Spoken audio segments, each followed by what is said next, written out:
चीन में कानून का खौफ है, इसलिए वहां के प्रधानमंत्री और राष्ट्रपति का फेक वीडियो वायरल नहीं होता।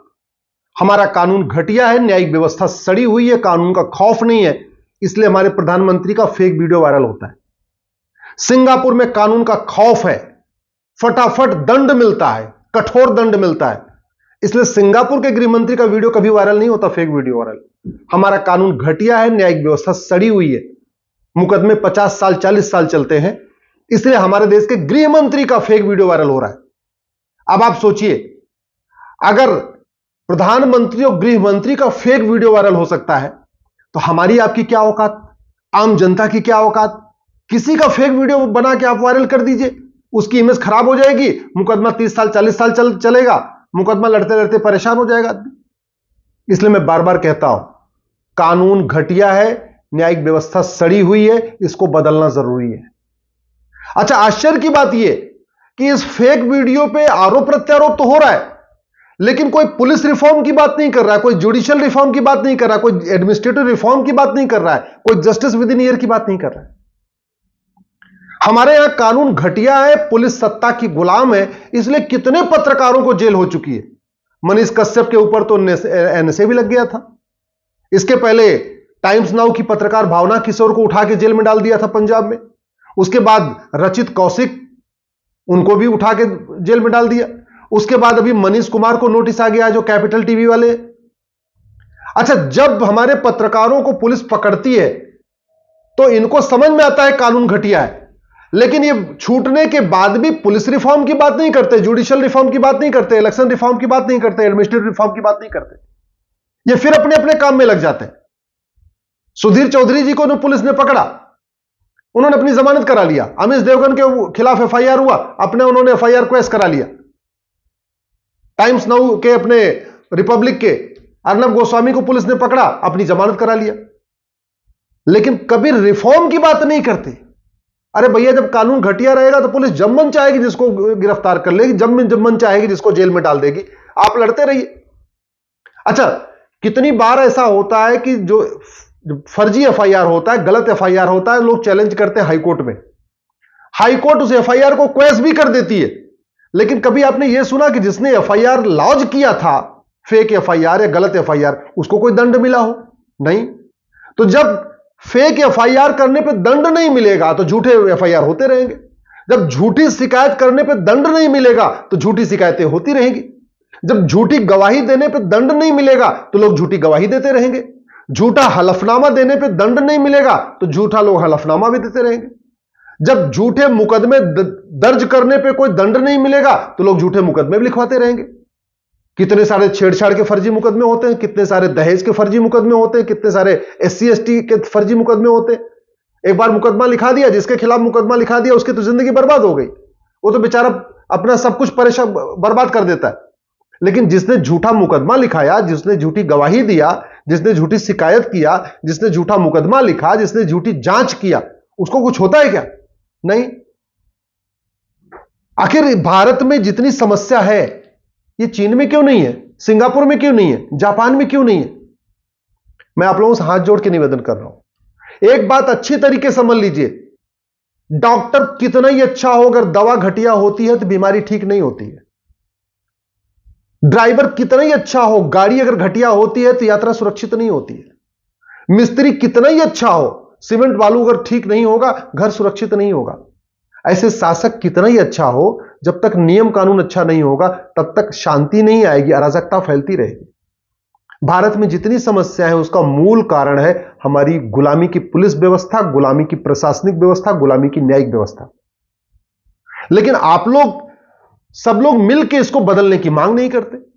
आप जस्टिस विद इन ईयर की मांग नहीं कर रहे, आप झूठ के खिलाफ गंभीर अपराध की मांग नहीं कर रहे। एक कानून बना दिया जाए कि झूठ बोलना, झूठी शिकायत करना, झूठा मुकदमा लिखवाना, झूठा एफआईआर करवाना, झूठी गवाही देना, झूठा हलफनामा देना, कुछ भी झूठा करना, 10 से 20 साल की सजा होगी। मैं गारंटी के साथ कहता हूं 50% अपराध अपने आप कम हो जाएंगे। भाई भी अपने भाई के लिए झूठी गवाही नहीं देगा, पिता भी अपने बेटे के लिए झूठी गवाही नहीं देगा। क्यों? क्योंकि उसको रहेगा कि झूठी गवाही दे दूंगा 10 से 20 साल जेल हो जाएंगे।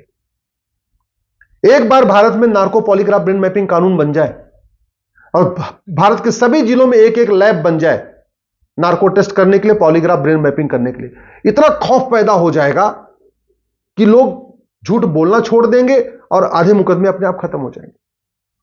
आखिर हमारे नेता एसपीजी के प्रोटेक्शन में रहते हैं, क्या एसपीजी वाले सबको गोली मारते हैं क्या? नहीं। तो एसपीजी प्रोटेक्शन किस लिए होता है? नेताओं को डराने के लिए।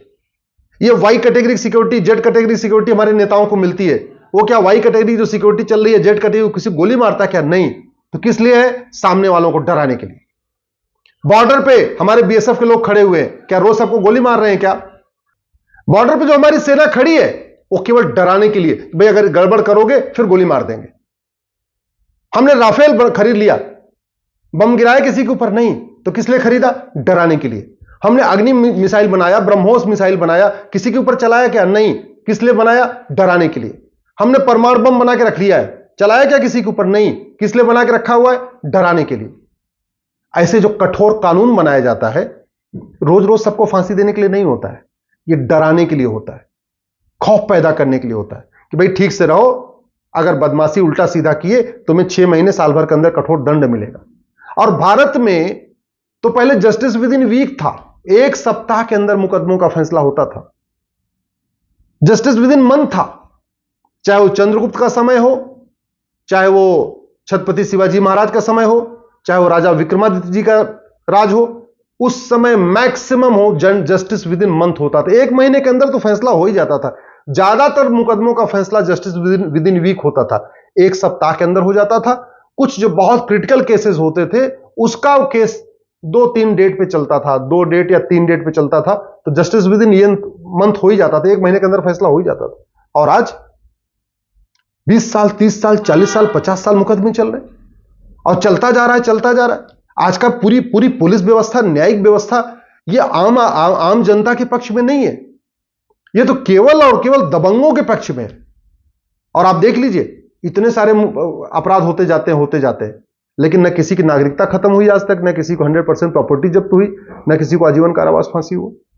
खौफ है नहीं, आप कुछ भी कर दो, कोई खौफ ही नहीं। चाहे लब जिहाद हो, चाहे लैंड जिहाद हो, चाहे वो घुसपैठ हो, चाहे धर्मांतरण हो, चाहे वो हत्या हो, चाहे बलात्कार हो, कम नहीं हो रहा है, बढ़ रहा है। क्यों? कानून का खौफ नहीं। आखिर जितना अपराध दिल्ली में है, अभी आपने पिछले हफ्ते सुना कि दिल्ली में एक लड़का घर में गया और बेटी नहीं मिली तो मां को गोली मार दिया। दुबई में भी तो मुस्लिम रहते हैं ना, दुबई में इतना अपराध क्यों नहीं है जितना दिल्ली में है? जितना अपराध भारत में है उतना सिंगापुर में क्यों नहीं है? जितना अपराध भारत में है उतना चीन में क्यों नहीं है? जितना अपराध भारत में है उतना जापान में क्यों नहीं है? जितना अपराध भारत में है उतना कोरिया में क्यों नहीं है? जितना अपराध भारत में है उतना जर्मनी में क्यों नहीं है? क्योंकि हमारे कानून घटिया है, न्यायिक व्यवस्था सड़ी हुई है। दुर्भाग्यवश न मीडिया के लोग जो खुद ही प्रताड़ित हैं घटिया पुलिस कानून से, घटिया न्यायिक व्यवस्था से, वो भी जब खुद फंसते हैं तब हाय राम हाय राम हाय राम, मैं फंस गया। लेकिन फंसने के बाद भी कभी police reform, judicial reform, election reform, administrative reform के लिए आवाज नहीं उठाते। कितने सारे नेता फंसते हैं, फंस जाएंगे, कहेंगे पुलिस हमारे ऊपर ज्यादती कर रही है, हाय राम करना शुरू कर देंगे, हमारे ऊपर गलत मुकदमा हो रहा है, हमारे पर ये हो रहा है, वो हो रहा है। लेकिन जब बरी हो जाएंगे तो कभी रिफॉर्म के लिए मुद्दा नहीं उठाएंगे। सुबह से लेकर शाम तक तू मैं होती रहेगी। बंगाल में संदेश खाली में मुकदमा नहीं हुआ, खूब उसमें आरोप प्रत्यारोप हुआ, लेकिन किसी ने 1 नेशन 1 पुलिस कोड की मांग नहीं किया, किसी ने पुलिस चार्टर लागू करने की मांग नहीं किया। मैं आप लोगों से निवेदन करता हूं, 1 नेशन 1 पुलिस कोड लागू करने की मांग करिए, 1 नेशन 1 पिनल कोड लागू करने की मांग करिए, 1 नेशन 1 जुडिशियल कोड लागू करने की मांग करिए, 1 नेशन 1 एडमिनिस्ट्रेटिव कोड लागू करने की मांग करिए, नार्को पॉलीग्राफ ब्रेन मैपिंग कानून बनाने की मांग करिए और जस्टिस विद इन ईयर लागू करने की मांग करिए। ये आप इसके करने के लिए आप 5000 फेसबुक फ्रेंड बनाइए, रोज लिखना शुरू करिए। सब लोग लिखते रहेंगे तो एक न एक दिन तो लोगों का, हमारे शीर्ष नेतृत्व का दिल पसीजेगा, हमारे सुप्रीम कोर्ट का दिल पसीजेगा। जब पूरे देश से डिमांड उठेगी तो जस्टिस विद इन ईयर होगा, लेकिन केवल हमारे कहने से नहीं होगा। जब आप भी आवाज उठाएंगे, पूरा देश आवाज उठाएगा, तब होगा।